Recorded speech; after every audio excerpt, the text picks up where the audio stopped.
Toastmasters, guests, and our television audience. I'd like to call to order the TV Toastmasters meeting for July 2010 and welcome our studio guests, Stephanie Nelms and Robert Radford.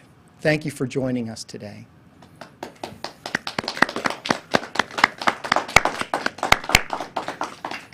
I am the new president for the TV Toastmasters Club, starting in July and going through June of next year. I'd like to thank Rick Davis for his service over the previous 12 months. I look forward to the next 12 months with each of you, bringing you exciting, thought-provoking, interesting meetings. I've been in Toastmasters for a little over 2 years. And if you've had an opportunity to watch me grow over that time frame, you've seen a lip-smacking, lectern-clutching, note guy transform to, I'll say, a storyteller. Because that's what I've tried to do, is transition my speaking style to more of a storytelling, to remove the lectern and to just speak as if I was speaking to you in a one-on-one conversation. So whether you are looking to improve your public speaking skills, or whether it's just a challenge that you want to present to yourself, I challenge you to join us, to come here the third Saturday of every month at the Anderson Center, 7850 5 Mile Road, from 9 a.m. to 10:30, to join us and to watch yourself grow during the same time frame. If you want some more information about the club, when we meet, and some of our special events, you can visit us online at www.tvtoastmasters.com. I'd like to transition the meeting to our Toastmaster today, Don Wess.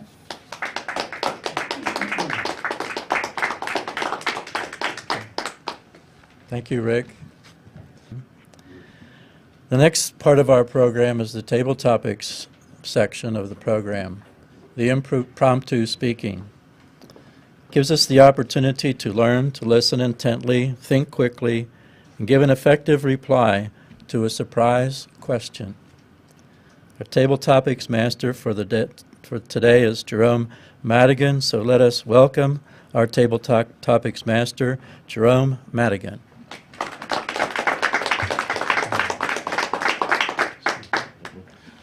Thank you, Mr. Toastmaster. I would add only one thing to what Don has said about table topics, and that is responses are usually 1 to 2 minutes in length.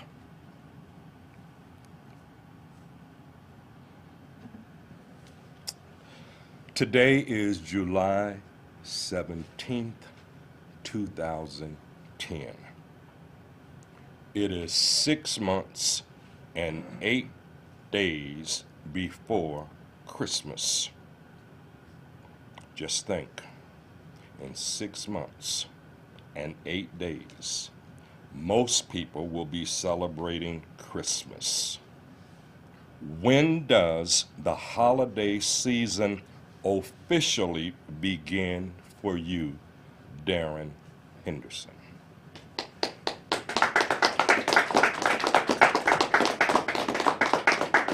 Thank you, Mr. Tabletopics Master, fellow Toastmasters. Before I answer that question, I want to just explain to you that I'm going to have a significant, if not great, accomplishment today. And that is, I'm going to do the Toastmaster trifecta of being in table topics, speaking, and evaluating. So thank you, Jerome. I've always wanted to do that, and finally I accomplished it.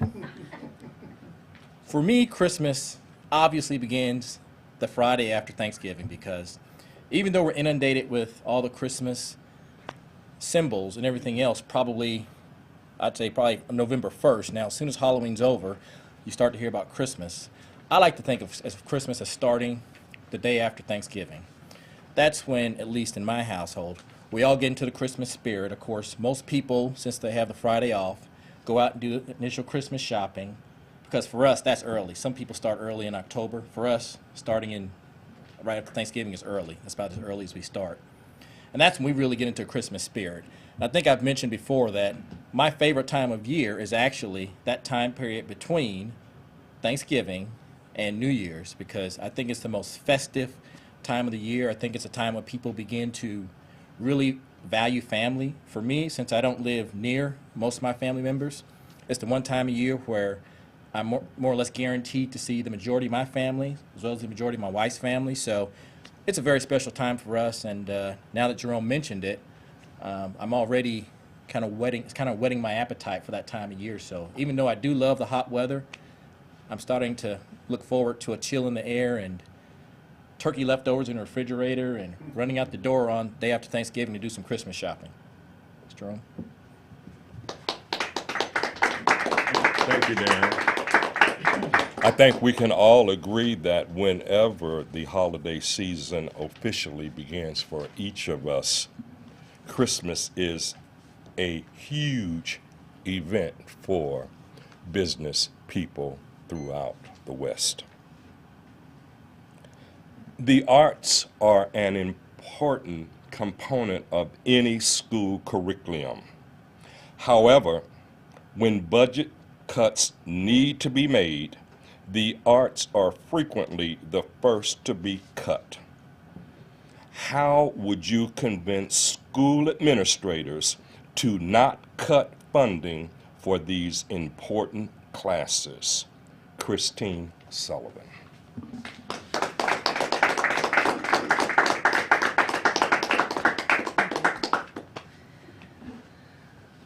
I'm a firm believer in the arts and what it does for our youth. I think having not only bands, choirs, theater, all different kinds of arts are beneficial. What it does is it instills confidence, it instills teamwork, and it instills the notion that they can succeed at anything. If they can get up and sing in front of a crowd, or sing a cappella in a group in front of a crowd, and that's just one instance, that achievement is something they can carry forward with them forever and give them the ability to just try something new, try something different. The arts is something that I feel are just as important as athletics, if not more so. And that's something that's been lost as things have been cut from school programs over and over again. It's something that we desperately need to re-infuse back into society, back into having worth in society. Different programs are out there that can be adopted and integrated into schools without program. Just because it's been cut doesn't mean it's lost. It can be risen from the ashes and re-envisioned for the future because there is value. Thank you. Thank you, Christine. Thank you. Right here in Cincinnati, we have seen how the School for the Creative and Performing Arts has given us some of the currently most famous personalities in entertainment. Sarah Jessica Parker is a Cincinnatian and a graduate of the School for Creative and Performing Arts. We need the arts in our schools. Increasingly, we are becoming more and more aware of the need for good nutritional practice. Where can one find good, reliable, even superior sources of information about diet and nutrition? Carol Cormelink.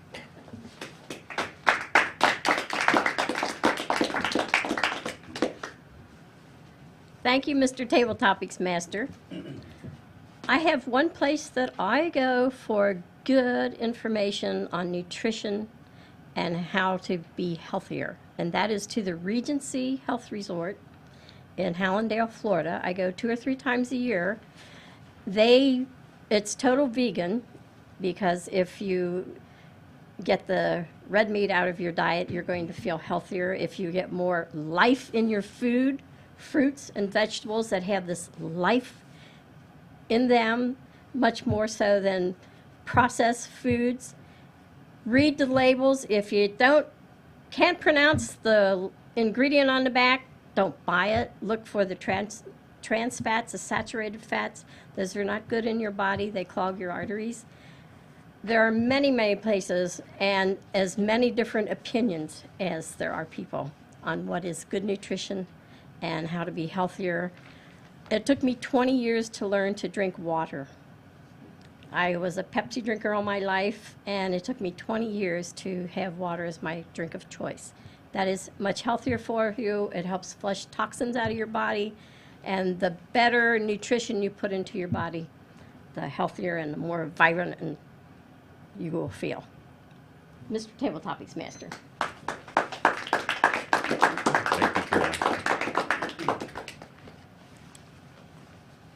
Publishers Review, Book List, Kirkus, and probably the most famous of all, the New York Times list of best books, provides reviews of notable literary works in various genres: fiction, nonfiction, biography, etc. From your list of notable literary works, what title would you most recommend, Don Wess?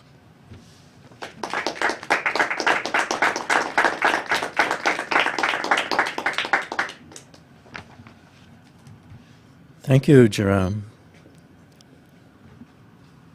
The question is an interesting one from our various literary genres, if I pronounce that right.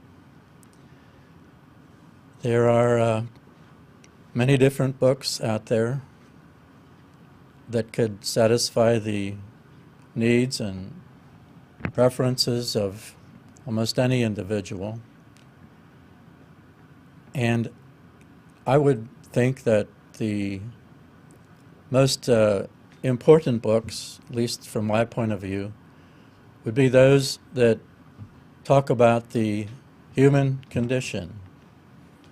Perhaps our history books would add to our information or satisfaction in terms of our knowledge about human beings, human life, as it exists in various countries and nations and their history.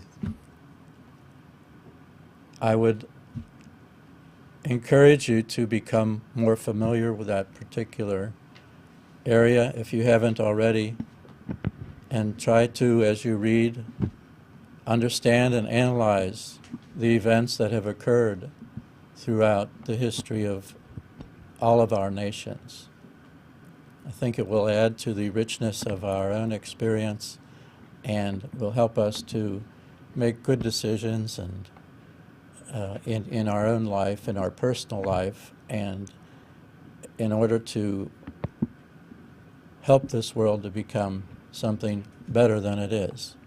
So we all want to leave this earth because having made something better during the course of our own life. So I thank you, Jerome, for this opportunity. Thank you, Darren.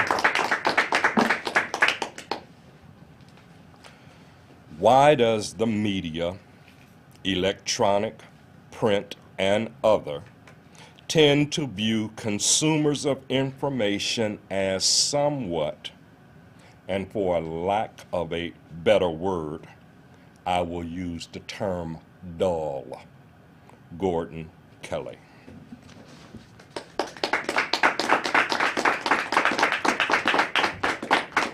Mr. Tabletopics Master. Jerome sure has some long questions today, doesn't he? The media in general, I follow the media a lot. Of course, I watch television and read, and I'm big on the internet nowadays, of course, like I think we all are. And the media, I'm not sure what you were saying about dull.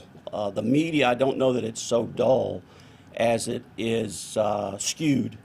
Depending on who you want to listen to and what you want to listen to or read, you can almost come to any conclusion that you really believe you want to come to.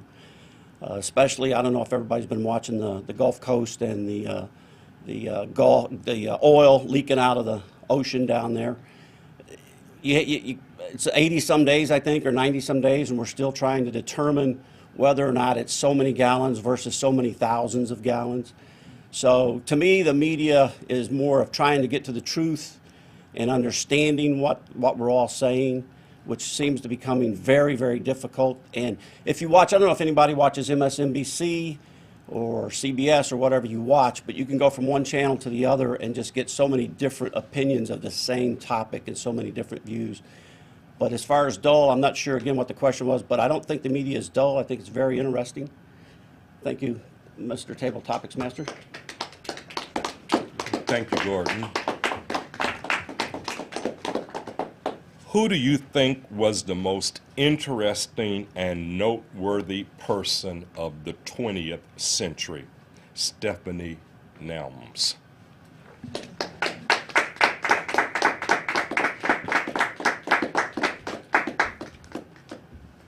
Good afternoon.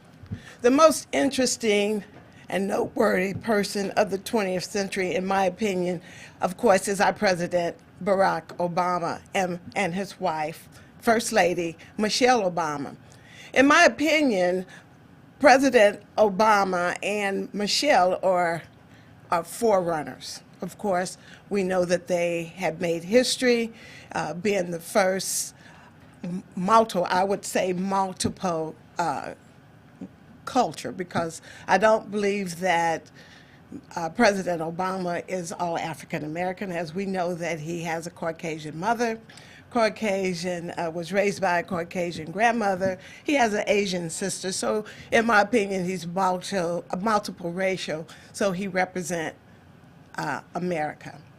Michelle Obama is not only a very bright and very intelligent young lady, she's also a good role model in respect of childhood obesity, leading the forefront in that area, and also the young lady had talked about wellness and nutritionist earlier, and that she is trying to get us to go back to basics as far as taking control over our health.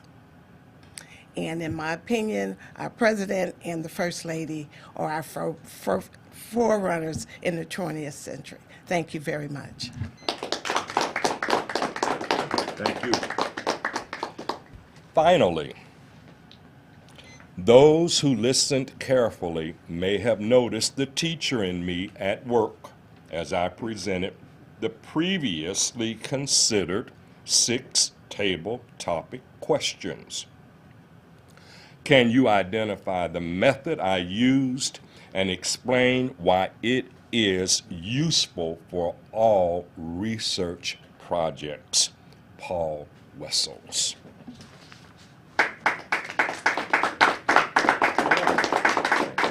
Wow. Jerome. You know, I'm supposed to evaluate Jerome, too. So I think he did a really good job. And I think the theme, the teacher in him, Jerome is a principal, I think. Right, Jerome? Yeah. What he did was, in my opinion, he geared the questions towards what everybody was kind of good at. For example, maybe I'm right, maybe I'm wrong. Darren had a speech on Christmas, so he gave Darren a topic with respect to speech. Christine, arts. Christine is a very, or your husband, one of the two, I can't remember, you actually gave a speech on it. I think it's your husband is in the arts. So he knew that was a topic that you would probably be pretty good at.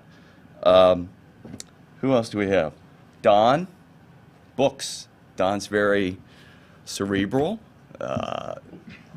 reads a lot of books, so I think you picked that topic.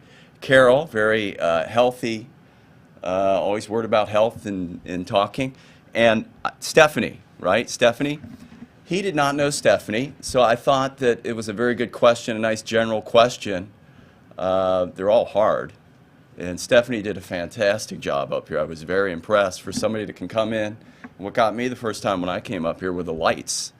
You know, you can get up in front of talking to people, but it's a different environment up here. The lights kind of got me. So it was you did a very good job off the cuff. So I think that was your theme. The teacher in you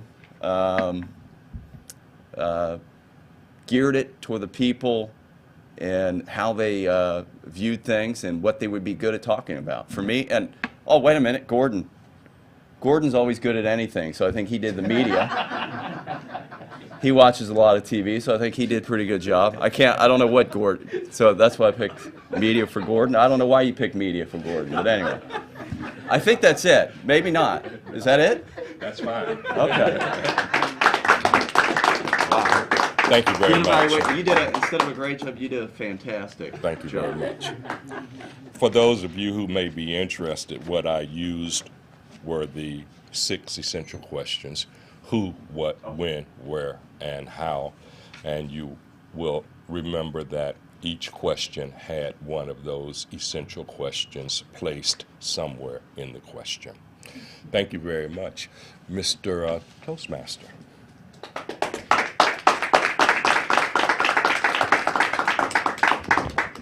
Okay, well, thank you very much, Jerome, for those very challenging. Thank you very much. And now for our next speaker, Stanley Glitchner.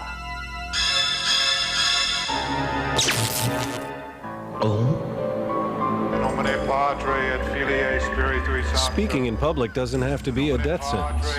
At Toastmasters, we can help you overcome your fears.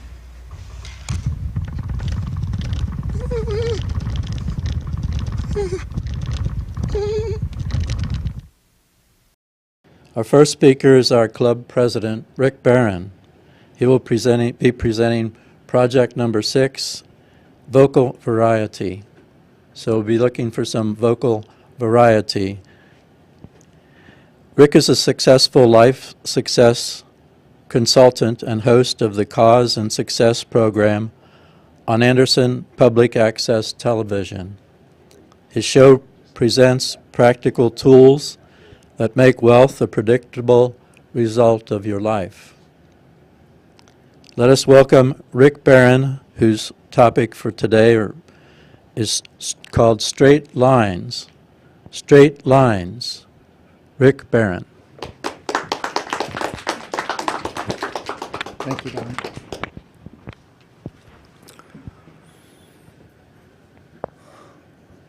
I was 12 years old the very first time my father trusted me with the use of a power tool. Not just any power tool. I'm talking about the family lawnmower. For a preteen boy to have the opportunity to use a gasoline-powered piece of equipment that spins a sharpened steel blade at high revolution is a really big deal, at least for this young boy. We lived in Southern California in a suburb of San Diego, so we had a very small little yard, nothing too significant. And after my father gave me the safety lecture, I was all prepared to go out and to make my straight lines. I wanted to make a good impression, so I used the grass catcher so that all of the shavings would be collected and the yard would be neat and tidy. I made extra special sure that those lines were very straight, back and forth and back and forth. And when I finished my task, I went to my father and I said, "Dad, how I do?" And he looked at me, he patted me on the shoulder and he said, "Son, you've earned the right to mow the grass every weekend."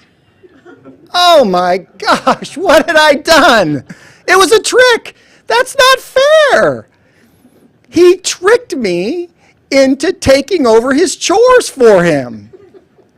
That's not what it was supposed to be about. It was supposed to be about responsibility. It was supposed to be about honor. It was supposed to be about me having the ability to show people the first impression that they had of our home. And instead, I was tricked into taking over his chores. The older I got, the more I realized that many fathers just want sons so they have someone to transition their chores to. That's why.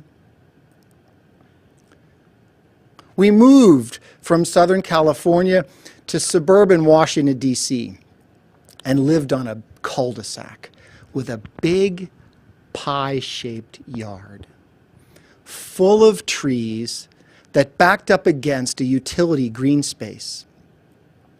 It was hard doing those straight lines around all those trees. There was a hill there as well. It was a lot more difficult than that little yard that we had in San Diego. But I was up for the challenge. And my father decided that he would claim half of the utility green space behind us. So I too had to mow that space as well. But I took comfort in knowing that my little brother was right behind me. And I just couldn't wait until his 12th birthday, when he had the opportunity to share the lawn mowing responsibilities with me. I was all excited, giving him the safety lecture, showing him how to use the grass catcher, and telling him all about the straight lines that were necessary to make sure that the yard looked absolutely fabulous. And after I did, I left to go spend some time with friends. I gave him a couple of hours, didn't know how long it would take, and I came back to an absolute disaster. Obviously, he forgot to attach the grass catcher because there were clippings everywhere. And the lines weren't straight. They were totally random, and he missed spots of grass all over the place. I was furious. What was Dad going to say when he came home from work? I came running downstairs to find him lounging on the couch with a glass of lemonade. And I said, "Boy, you are going to be in big trouble." And he looked at me and he said, "Mama didn't raise no dummy." He said, "I saw exactly what happened when you did those straight lines and you used the grass catcher. Now you are the one that has to mow the grass every single week." Ah! Today, I share the lawn mowing responsibilities with my wife.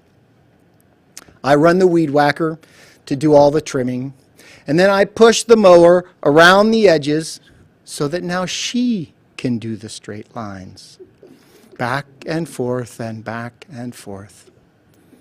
While she's mowing the grass, I do other chores in the yard, tending to the beds, working in the green space. And when the bag is full, she stops, and I come out there dutifully, empty the grass catcher for her, put it back on, give her the little pat on the back, and say, "Thank you, honey, for mowing the grass." What was the change?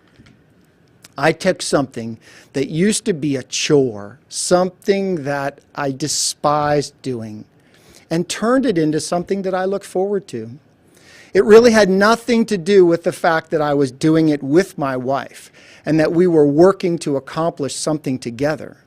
It was about changing my thinking, how I thought about that, about it no longer being a chore. Back to that very first time, that pride and responsibility that I felt, by using it as an opportunity to show people what our yard could look like when we accomplished it together. So what will you change your feeling about by changing the way you think? Thank you, Mr. Toastmaster.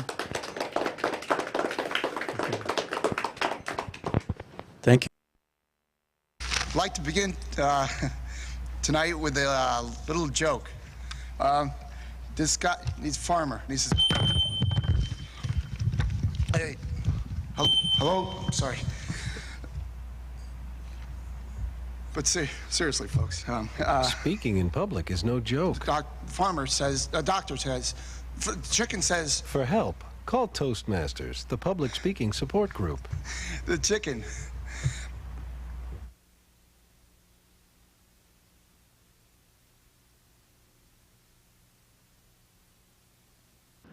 Let us welcome Christine Sullivan.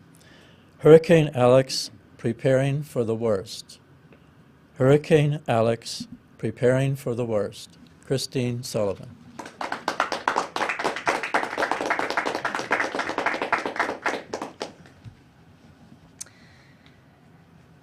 Hurricane season is 5 months long. It starts the 1st of June and it goes through the end of November. Being born and bred in Ohio, hurricanes is not something I typically pay attention to. However, for the last several months, I have been traveling to South Texas, the very most southernest part of Texas, to the Gulf Coast of Mexico. Suddenly, I need to pay attention to hurricanes.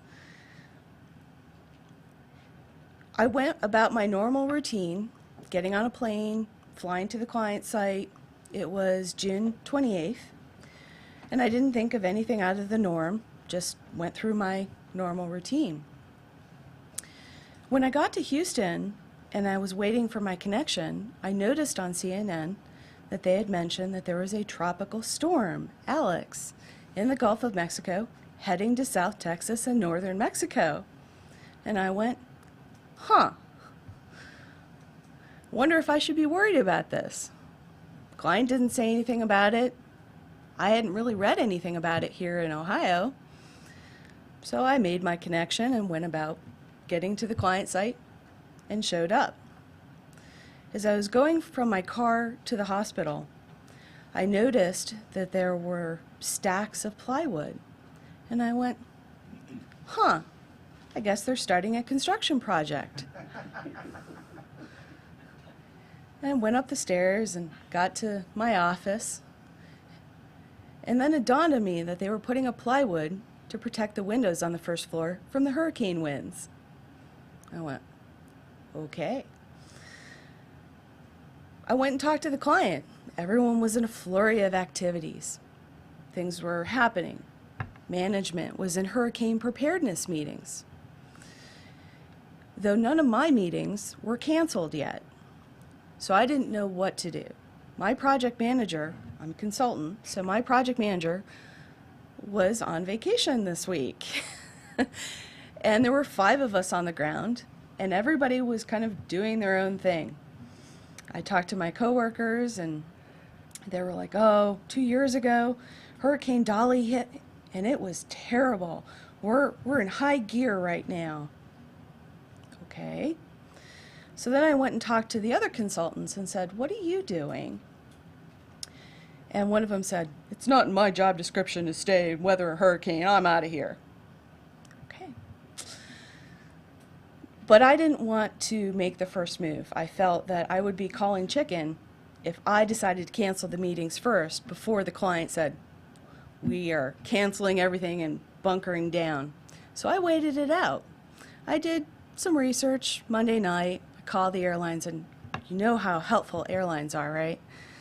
They were wonderful. They wanted to charge me a $150 change fee plus the difference of the fare to change my flight from Thursday to Monday. So I thought, okay, I'll wait it out, see if they allow us to waive the change fee at least, because a hurricane's going to hit us. And at that point, it was still a tropical storm. And if anybody's wondering what a tropical storm is compared to a hurricane, it's an organized storm that has a circular rotation, still impressive, but it's 39 to 73 miles an hour. Hurricane status has a much more severe rotation, with terrible thunderstorms with winds at 74 miles an hour or above. They were predicting that Hurricane Alex was going to be a hurricane level 1 by Tuesday night, and by Wednesday it was going to be a level 2, which could be winds up to 110 miles an hour. So I waited it out Monday. I thought, okay, we'll see what happens.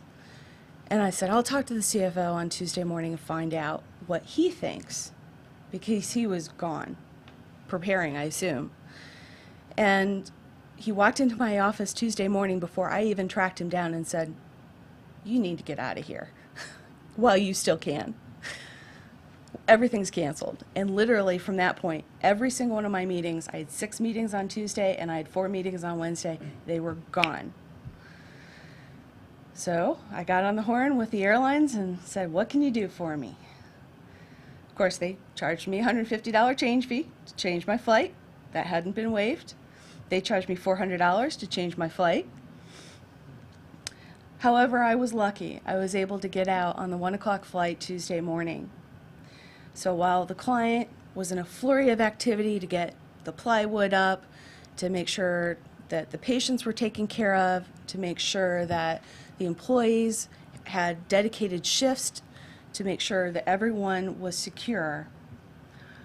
Meanwhile, the city was preparing, City of Harlingen, City of Brownsville, which was right in the pathway at that point.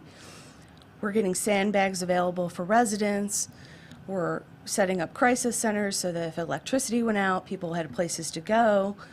State of emergencies were declared, anticipating in several counties that there was going to be a huge disaster, both at the state and the federal level. Once I got out, I was worried. I knew these people. It's not like every other hurricane I've been through where it's always, something that's going on somewhere else. These are people I work with every day, and I care about them.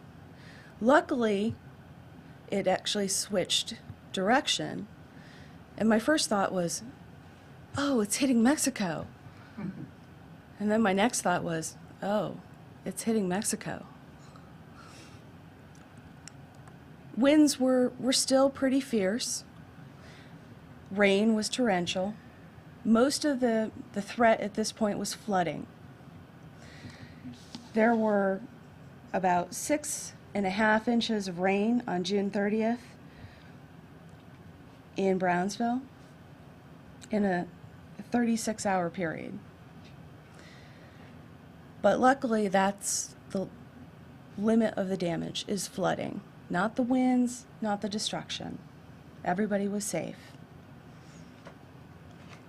If you're thinking about taking a trip to a tropical paradise, my only 2 things I could think of that would be helpful for you is to make sure you have travel insurance and make sure that you check the weather before you go. Thank you.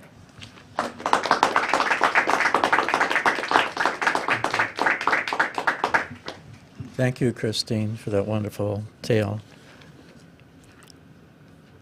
We will now again pause for a few minutes for evaluations. All the education in the world won't help you get ahead in life if you can't express your ideas effectively. Every day, competition for advancement gets tougher and tougher. You need an edge. A Toastmasters club can give you that edge. A low-cost learning experience for men and women. Toastmasters gives you the confidence to express your ideas to anyone. Get the Toastmasters.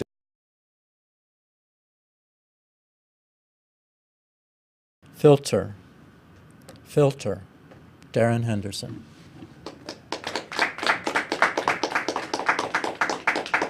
Thank you, Mr. Tabletopics Master, Mr. Toastmaster. What type of filter do you have? Are you a coarse or are you a fine? Now you're probably thinking, what in the world is he talking about? Well, I'll tell you a little bit more in a couple minutes. But first, I want to talk to you about an incident which has occurred recently in the news. Even the most non-sports related people among you have probably heard of the situation with LeBron James. LeBron James was an NBA player with the Cleveland Cavaliers who recently decided to leave the Cavaliers for the Miami Heat. Now, a lot of people had problems with how LeBron announced it. Chief among them was the Cavaliers owner, Dan Gilbert. Dan Gilbert when he heard of the news, posted on the Cavaliers' website a note which said, among other things, that LeBron James had committed a cowardly betrayal for leaving Cleveland. He also said, and I quote, "Some people think they should go to heaven but not have to die to get there." He also said, and LeBron James, as you may or may not know, his nickname is King James. He called LeBron James the self-declared former king. So as you can imagine, Dan Gilbert was not happy. Now, some people did have criticism of how LeBron announced his decision. However, more people had criticism of Dan Gilbert's response. His response appeared to most people as over the top and unwarranted. Dan Gilbert has what I would call a very coarse filter. In other words, thoughts make it from his brain to his mouth, or in this case, his fingers as he typed out the message, but very little filter in between. Now, a coarse filter is one, as you all know, with very large holes, which allows a lot of things through. A fine filter is one which has very small holes, is very restrictive in what it allows through. Now, all of us think things that we don't dare to speak. But the size of that filter, or type of filter, really determines when we think rude, controversial, shocking, not politically correct things, or also when we think insightful, innovative things. That filter determines which of those thoughts makes it out of our brain and out of our mouths, or, in his case, into our fingers so we can type out an email or write a letter.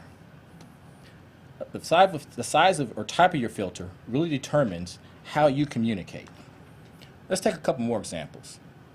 President Obama, even as a candidate, was well known as someone who parsed his words and who rarely said things that he later had to apologize for. He was known as a very disciplined communicator, which is sometimes rare for a politician. That was very beneficial to him when he was running for office, and it's been beneficial as president. However, on the other side, he's also been criticized recently during the BP oil affair as not having a lot of emotion, and some people said they wanted him to get angry with the BP oil execs. That's all part of the fact that I believe he has a very fine filter, very disciplined, but not extremely emotional. On the other hand, let's look at his running mate, President Joe Biden. Now, despite Joe Biden's many accomplishments throughout his life, he is best known for committing a series of very high-profile gaffes. He often says things, probably once every couple of months, he says something he has to apologize for. That's just his style. But on the other hand, among his constituents, he's also known as someone who understands their problems, and for lack of a better term, someone who feels their pain, because he is much more emotional. So I would argue that Joe Biden has a very coarse filter. So as you can see, we have two politicians, both successful, one with a fine filter, one with a coarse filter. The strengths that President Obama has and the weaknesses in communications are probably the polar opposite of Joe Biden's strengths and weaknesses. And they definitely approach what comes out of their mouths in a different way. Now let me explain it in more of a physical sense. If I had a mining company and I found a great deposit of a very valuable mineral which had very fine particles in it, but this mineral also had a lot of large rocky defects, the first thing I would probably do is go out and buy an industrial filter or a sifter. I would have a couple choices. I can get a very fine filter or a very coarse filter. If I got a very coarse filter, what would happen is at the end of my process, I would have 100% of my very valuable material, but it would also be contaminated with the rocky substances. So the coarse filter allowed me to get all my good material, but it also allowed me to get a lot of the bad. If I had too fine of a filter, I would get none of the rocky contaminants, but I might only get 80% of the good material. So once again, there's a balance. The fine isn't necessarily better than the coarse. Someplace in between is probably where the best situation lies. So what does this mean to you in your communication styles? Well, let me ask you two questions. First, do you ever regret things that you say? Or I should say, do you often regret things that you say? Because we all occasionally regret something that comes out of our mouths. If the answer is yes, then I have some very simple advice, which is easy to say but hard to follow. And that is, think before you speak, because your filter is probably too coarse. And once again, it's difficult to say but hard to do. what that can do is it can help you to have better control of your communications. And even though it is hard to do, if you know that you at least have that tendency, I think it will allow you to better control what comes out of your mouth, or in some cases, what you put in an email. The other question is, do you ever regret the things that you did not say? Do you ever wish that you'd spoken up more forcefully? Then you probably have a fine filter. And not fully expressing your thoughts and opinions can be just as harmful as saying the wrong thing. So in your case, you need to make sure and always express yourself. Sometimes when you bite your tongue, don't bite your tongue, open up your mouth, and say what you mean. Because often you may have great ideas which never get expressed, and people may not fully appreciate all the contributions you have to offer. So once again, if you have too fine of a filter, you definitely need to be more expressive, and in that way people will probably value your opinions more. Now, how we express ourselves and how we communicate is a very personal thing. It's something that's really rooted in our personalities, something that's definitely not easy to change. But realizing our style and the type of filters that we all have between our brains and our mouths will give us the ability to change and to optimize our own personal filters. Now, I would argue that the impact to you can be in 3 different areas. 1, it can help improve your personal relationships. If you're often saying hurtful things to people you love, that can be bad. Or if you hold back and you don't say things you should say, that can have harmful effects also. Secondly, it can make you more valuable at work and more valuable in organizations like Toastmasters. And thirdly, which is probably most importantly, I think it can leave you more satisfied with how you communicate to others. Now, I ask you one more time, what type of filter do you have? Madam Tabletopics Man, or Madam Toastmaster? Mr. Toastmaster. Thank you, Darren, for that really great speech, another really great speech this morning. We again pause for evaluations. What future do you envision for yourself? What dreams do you have? If you want your dreams to come true, you must have confidence in yourself and your abilities. A Toastmasters Club can help you build that confidence. A low-cost learning experience for men and women.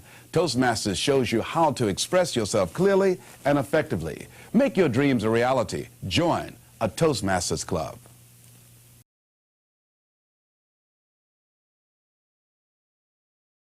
Unplugged. Paul Wessels. Unplug. Thank you. One more thing, Don. You took my visual aids. Could I have them back? Sorry. Let's put those back. Thank you. This is a visual aid speech. Okay. Here we go. Technology. It can keep us connected at all times. It makes us very efficient at producing. We can be at home or at the beach, working on our computers. We could be almost anywhere, anytime, producing. It makes us very efficient at consuming. We can be on the computer at home buying things almost any time, anywhere. I'd like to suggest that all this producing and consuming, which is pretty continuous these days with technology because it makes it easy and efficient, it may be crowding out something very important. It may be crowding out letting our minds wander naturally. I suggest idle time does not always mean unproductive time. Idle time can open up the space that we need to organize our thoughts and make sense of what's going on around us. They say creativity arises from letting our minds wander naturally. It's in this idle time that we talk to ourselves and that we actually listen to ourselves. Technology makes it easier and easier to replace those special wandering moments with superficial tasks and efficiencies.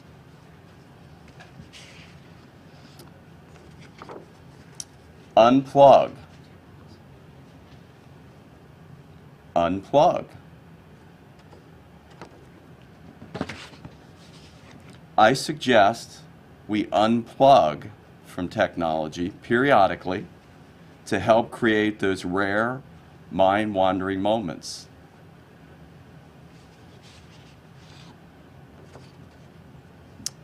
Walking my dog. Walking my dog. I choose to unplug when I walk my dog. Our dog is walked pretty religiously twice a day. I seem to be the one doing most of the dog walking. When I was young, the procedure kind of went like this. We would teach our dogs to kind of yap at the door. The dog would yap, we'd open the door. The dog would run out into the neighborhood by itself for a while. Mysteriously, that dog would come back. We would teach the dog to yap. Dog would yap, we'd open the door. Dog would come into the house. Procedure done. Everything done from the comfort of her home. Nowadays, a little different. Can't let the dog run out in the neighborhood like you once could. A little bit more formal, a little bit more dog walking, I think, from what I see, than we did in the past. Our family no different. We're out there rain, sleet, hail, walking the dog with bag in hand to clean up after that dog. I discovered it by mistake, me doing most of the dog walking. When I walked the dog, I didn't take my technology with me.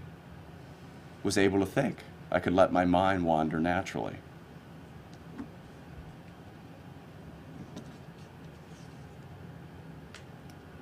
Me.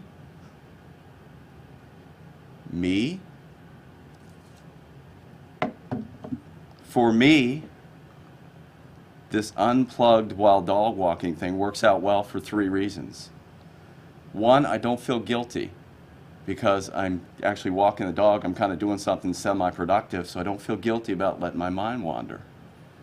2, it's something outside of me pushing me to do it. I'm not pushing myself. I've got a dog looking up at me saying, take me out. Something unpleasant's going to happen if you don't take me out. So it's something outside of me pushing me to do it. 3, it's done on a regular basis, so there's some sort of rhythm to it.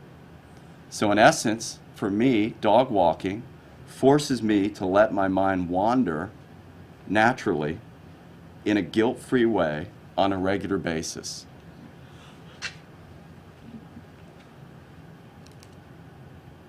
It's hard to see them. My children. My children.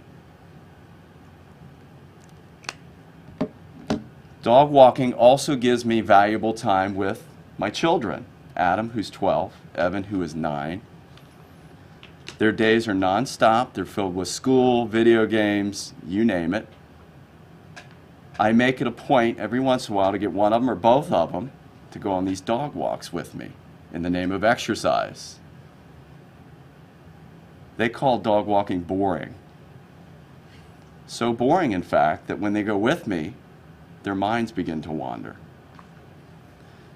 They even, when their minds begin to wander, things start to happen. We start to talk about things. They talk about things. What happened to them in that, that day. What they're worried about. They ask me questions, I ask them questions. The walk opens up the valuable space for us to communicate and to let our minds wander naturally. Technology, like any good thing, I'm not going to say great, I'm going to say wonderful or fantastic. Technology must be consumed in moderation. Too much technology can put idle thinking and wandering time on the endangered species list. For me, unplugging while walking my dog gives me that natural wandering time that I need without being crowded out by technology.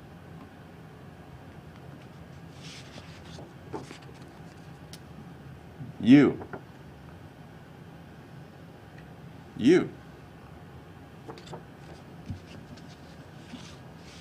For you, unplugging from technology periodically may have benefits also.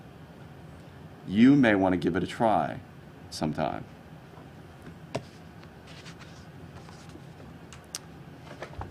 The 1960s. The 1960s. In the 1960s, a very interesting man named Timothy Leary once said, "Turn on, tune in, drop out." I say that with respect to technology, sometimes, periodically, you need to turn off, tune out, unplug. Mr. Toastmaster.